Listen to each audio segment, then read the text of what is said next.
ಹಕ್ಕಿಗಳು. ದಟ್ಟ ಕಾಡಿನಲ್ಲಿ ಒಂದು ಸುಂದರವಾದ ಮರವಿತ್ತು. ಆ ಮರದಲ್ಲಿ 3 ಪಕ್ಷಿಗಳು ವಾಸಿಸುತ್ತಿದ್ದವು. ಒಂದು ಮುದುಕ ಗುಬ್ಬಚ್ಚಿ ಮತ್ತು 2 ಮರಿ ಗುಬ್ಬಚ್ಚಿಗಳಿದ್ದವು. ಆ ಮರದ ಬುಡದಿಂದ ಸುಂದರವಾದ ಬಳ್ಳಿ ಬೆಳೆಯುತ್ತಿತ್ತು.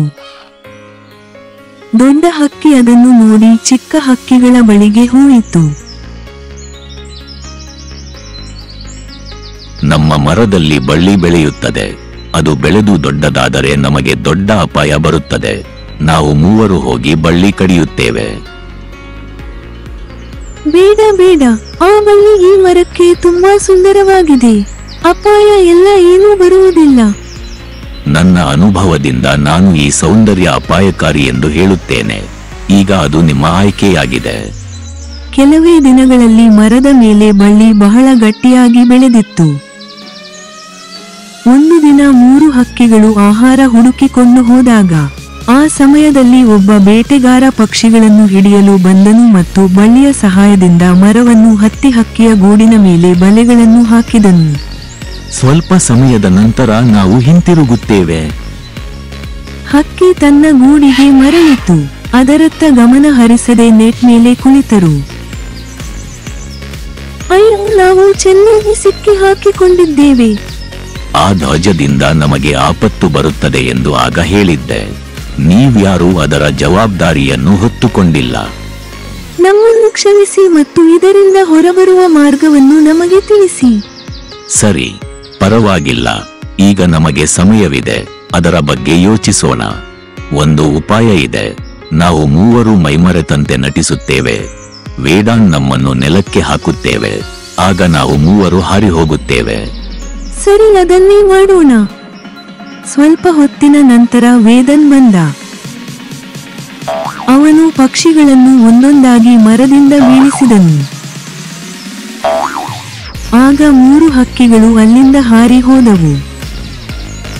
ವೇದನ್ ಕೂಡ ಚಿಂತಾಕ್ರಾಂತನಾದ. ಈ ಕಥೆಯಿಂದ ನಮಗೆ ತಿಳಿಯುವುದೇನೆಂದರೆ ನಾವು ಹಿರಿಯರ ಸಲಹೆಯನ್ನು ಗೌರವಿಸಬೇಕು.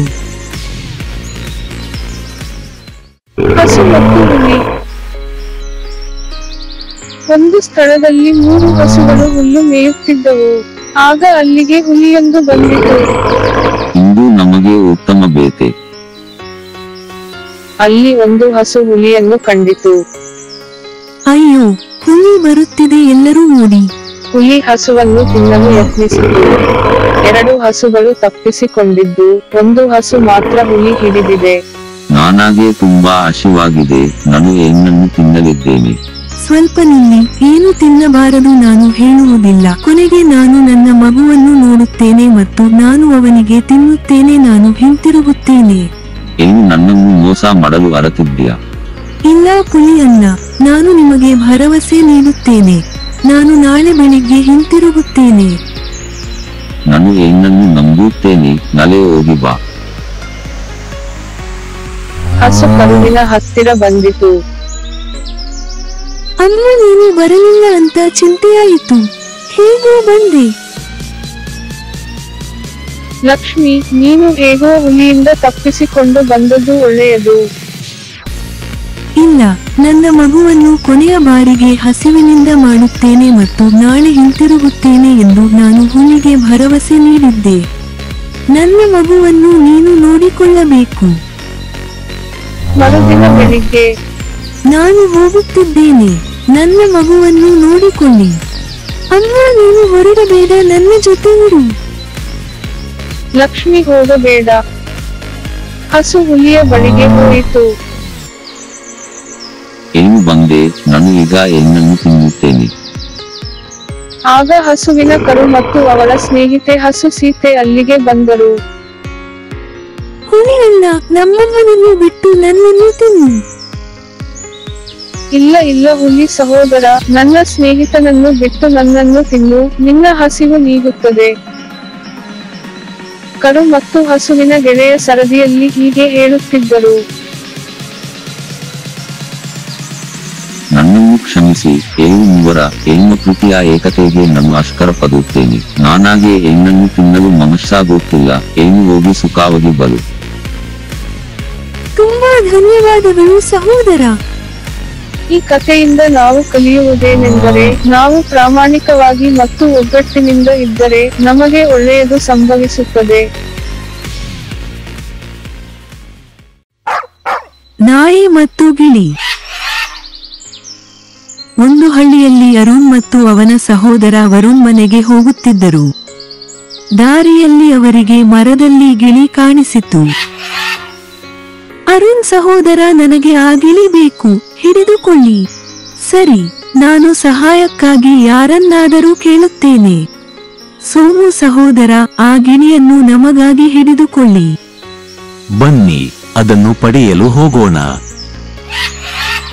ಸೋಮು ಗಿಳಿಯನ್ನು ಹಿಡಿದು ಅವರಿಗೆ ಕೊಟ್ಟ. ಹುಡುಗರು ಖುಷಿಯಿಂದ ಮನೆಗೆ ಹೋದರು.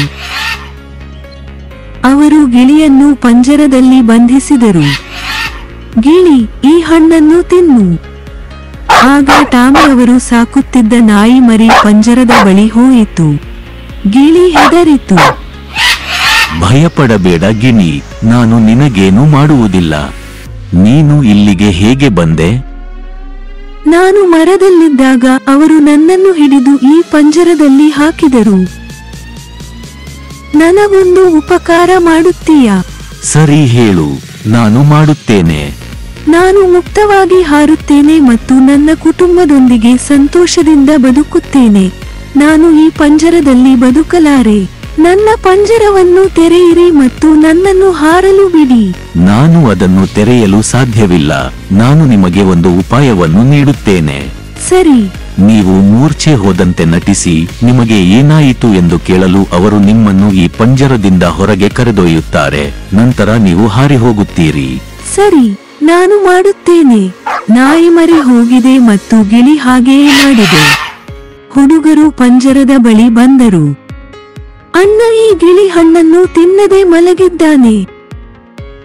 ಇಲ್ಲ ವರುಣ್, ಈ ಗಿಳಿಗೆ ಅನಾರೋಗ್ಯವಿದೆ ಎಂದು ನಾನು ಭಾವಿಸುತ್ತೇನೆ. ಅದನ್ನು ನೋಡೋಣ. ಅವರು ಗಿಳಿಯನ್ನು ಪಂಜರದಿಂದ ಹೊರತೆಗೆದರು.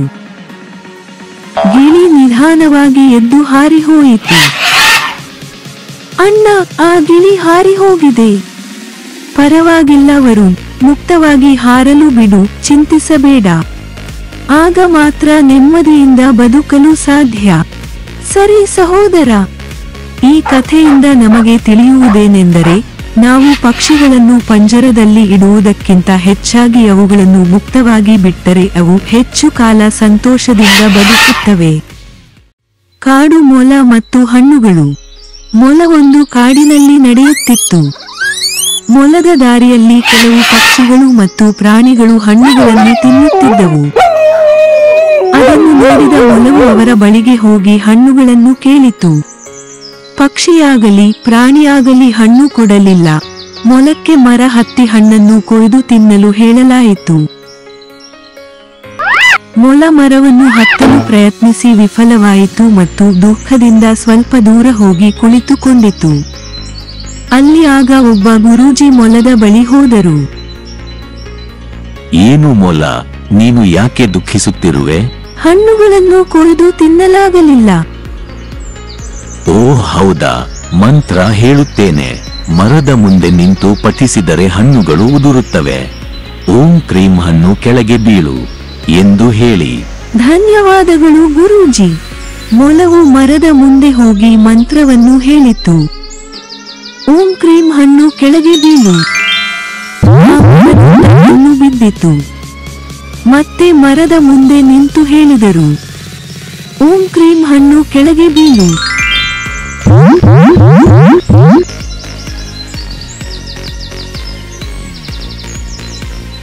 ಓಂ ಕ್ರೀಂ ಹಣ್ಣು ಕೆಳಗೆ ಬೀಳು.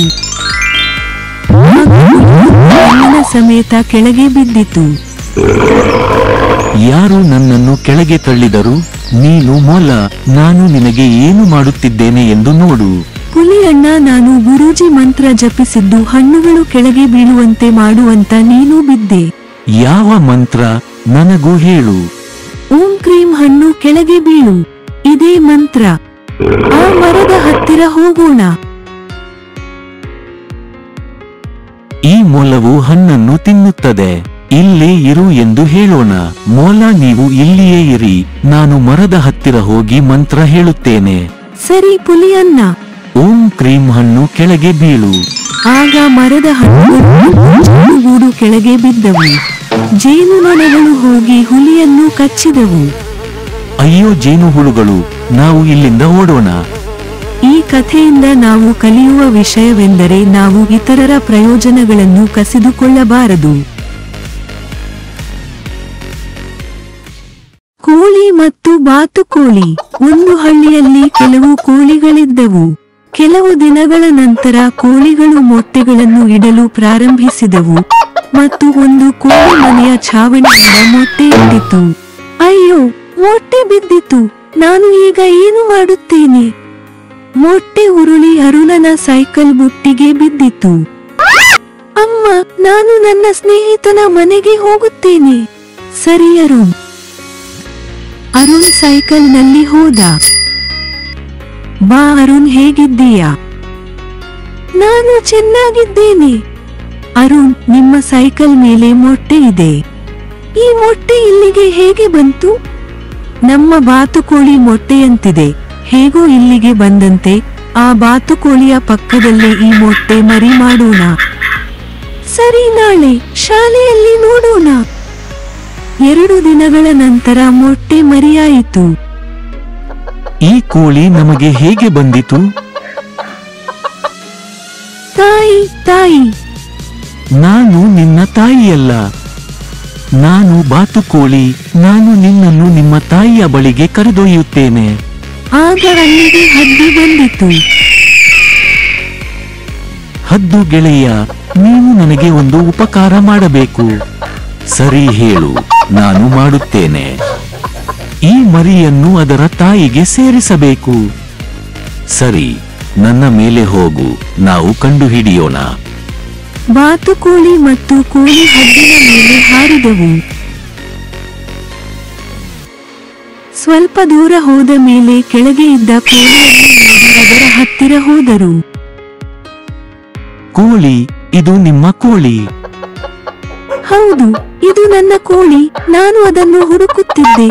ಹೇಗಾದರೂ ನೀವು ಅದನ್ನು ನನಗೆ ಸೇರಿಸಿದ್ದೀರಿ. ತುಂಬಾ ಧನ್ಯವಾದಗಳು. ಬಾತುಕೋಳಿ ಮತ್ತು ಕೋಳಿ ಸ್ನೇಹಿತರಾದರು. ಅವರು ಬಹಳ ಸಂತೋಷದಿಂದ ಬದುಕುತ್ತಿದ್ದರು. ಈ ಕಥೆಯಿಂದ ನಮಗೆ ತಿಳಿಯುವುದೇನೆಂದರೆ, ನಮ್ಮಲ್ಲಿ ಪರಿಶುದ್ಧವಾದ ಪ್ರೀತಿ ಇದ್ದರೆ ಅದು ನಮ್ಮನ್ನು ತೊರೆದರೂ ಅದು ಮತ್ತೆ ನಮ್ಮ ಬಳಿಗೆ ಬರುತ್ತದೆ. ದೊಡ್ಡ ಕಲಂಗಡಿ. ಚೂಲಗಿರಿ ಒಂದು ಸುಂದರ ಗ್ರಾಮ. ಸುಂದರ್ ತಮ್ಮ ತೋಟದಲ್ಲಿ ಹಣ್ಣು, ಬಳ್ಳಿಗಳನ್ನು ಬೆಳೆಸುತ್ತಿದ್ದರು. ಕಮಲ, ಈಗ ಬೇಸಿಗೆ.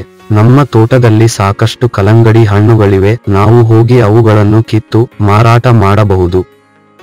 ಸುಂದರ್, ಕಮಲ ಇಬ್ಬರೂ ತೋಟಕ್ಕೆ ಹೋದರು. ನೋಡಿ, ಕಲಂಗಡಿ ಹಣ್ಣುಗಳು ತುಂಬಾ ಚಿಕ್ಕದಾಗಿದೆ. ಹೌದು, ಇವುಗಳನ್ನು ಯಾರೂ ಖರೀದಿಸುವುದಿಲ್ಲ. ನಮ್ಮ ಕೆಲಸ ಪೂರ್ಣ ವ್ಯರ್ಥವಾಯಿತು. ಸುಂದರ್ ಮತ್ತು ಕಮಲ ಇಬ್ಬರೂ ಕಲಂಗಡಿ ಹಣ್ಣುಗಳೊಂದಿಗೆ ದುಃಖದಿಂದ ಮನೆಗೆ ಹಿಂತಿರುಗಿರು. ಮನೆಗೆ ಹೋಗುವಾಗ ಅವರು ಅಜ್ಜನನ್ನು ನೋಡಿದರು. ಸಹೋದರ, ಏನಾದರೂ ಊಟ ಇದ್ದರೆ ಕೊಡಪ್ಪ. ಅಯ್ಯ, ನಿಮಗೆ ಕೊಡಲು ಊಟವಿಲ್ಲ. ನಿಮ್ಮ ಕೈಯಲ್ಲಿರುವ ಹಣ್ಣನ್ನು ಕೊಡಿ. ಈ ಹಣ್ಣು ತುಂಬಾ ಚಿಕ್ಕದಾಗಿದೆ, ಅಲ್ಲದೆ ರುಚಿ ಮತ್ತು ರಸ ಚೆನ್ನಾಗಿಲ್ಲ. ಆದ್ದರಿಂದ ಇವುಗಳನ್ನು ಮಾರುವಂತಿಲ್ಲ. ಕುರಿ ಮತ್ತು ಹಸುಗಳಿಗೆ ಕೊಡಲು ತೆಗೆದುಕೊಂಡು ಹೋಗುತ್ತೇವೆ. ನೀವು ಯಾಕೆ ಹಾಗೆ ಹೇಳುತ್ತೀರಿ? ನಿಮ್ಮನ್ನು ನೋಡಿದರೆ ಈ ವರ್ಷ ನಿಮಗೆ ವ್ಯವಸಾಯದಲ್ಲಿ ಹೆಚ್ಚು ನಷ್ಟವಾಗಿದೆಯಂತೆ. ಹೌದು ಅಯ್ಯ, ಏನು ಮಾಡಬೇಕೆಂದು ತಿಳಿಯುತ್ತಿಲ್ಲ. ನಿಮ್ಮಯಲ್ಲಿ ಇರುವ ಒಂದು ಕಲಂಗಡಿ ಹಣ್ಣನ್ನು ನನಗೆ ಕೊಡು. ತೆಗೆದುಕೊಳ್ಳಿ ಅಯ್ಯ. ಅಜ್ಜ ಅವರು ಈ ಹಣ್ಣಿನ ಮೇಲೆ ಸ್ವಲ್ಪ ನೀರು ಚಿಮುಕಿಸಿದರು. ತಕ್ಷಣ ಚಿಕ್ಕ ಕಲಂಗಡಿ ದೊಡ್ಡದಾಯಿತು. ಇದು ನನಗೆ ಸಾಕು. ನಾನು ನಿಮಗೆ ಈ ಮಾಂತ್ರಿಕ ನೀರನ್ನು ನೀಡುತ್ತೇನೆ. ಕಲಂಗಡಿ ಬಳ್ಳಿ ಅಡಿಯಲ್ಲಿ ಅವುಗಳನ್ನು ಸುರಿಯಿರಿ. ನಿಮ್ಮ ಚಿಂತೆಗಳನ್ನು ಪರಿಹರಿಸುತ್ತದೆ. ಸರಿ ಅಯ್ಯ, ನಾವು ಹಾಗೆಯೇ ಮಾಡುತ್ತೇವೆ. ಸುಂದರ್ ಮತ್ತು ಕಮಲ ಇಬ್ಬರೂ ಹಿರಿಯರು ಕೊಟ್ಟ ಮಾಂತ್ರಿಕ ನೀರನ್ನು ಬಳ್ಳಿಗೆ ಸುರಿದರು. ಮರುದಿನ ಸುಂದರ್ ಮತ್ತು ಕಮಲ ತೋಟಕ್ಕೆ ಹೋದರು. ತೋಟದಲ್ಲಿ ಇರುವ ದೊಡ್ಡ ಕಲಂಗಡಿ ಹಣ್ಣು ಅವರು ಆಶ್ಚರ್ಯದಿಂದ ನೋಡಿದರು. ಹಣ್ಣನ್ನು ಗಾಡಿಯಲ್ಲಿ ಹಾಕಿ ಮಾರಾಟಕ್ಕೆ ತರಲಾಗಿದೆ. ಏನು ಸುಂದರ್, ನಾನು ಇಷ್ಟು ದೊಡ್ಡ ಹಣ್ಣನ್ನು ಹಿಂದೆಂದೂ ನೋಡಿರಲಿಲ್ಲ. ಈ ಹಣ್ಣನ್ನು ಕೊಳ್ಳಲು ನಮ್ಮ ಊರಿನಲ್ಲಿ ಯಾರೂ ಇಲ್ಲ. ನೀನು ಏನು ಮಾಡಲು ಹೊರಟಿದ್ದೀಯಾ? ಹೌದು, ಇದರ ರಸವನ್ನು ತೆಗೆದುಕೊಂಡು ಮಾರಾಟ ಮಾಡಬಹುದು. ಸುಂದರ್ ಹಣ್ಣಿಗೆ ಟ್ಯೂಬ್ ಅಳವಡಿಸಿದ. ಜ್ಯೂಸ್ ತೆಗೆದುಕೊಂಡು ಮಾರಿದರು. ಇದು ನವೀನ ಮತ್ತು ತುಂಬಾ ರುಚಿಯಾಗಿರುವುದರಿಂದ ಉತ್ತಮ ವ್ಯಾಪಾರವಾಯಿತು. ಈ ಕಥೆಯಿಂದ ನಾವು ಕಲಿಯುವುದು ಹಸಿದವರಿಗೆ ಸಹಾಯ ಮಾಡಬೇಕು. ಹೀಗೆ ಮಾಡುವುದರಿಂದ ನಮ್ಮ ಚಿಂತೆ ದೂರವಾಗುತ್ತದೆ.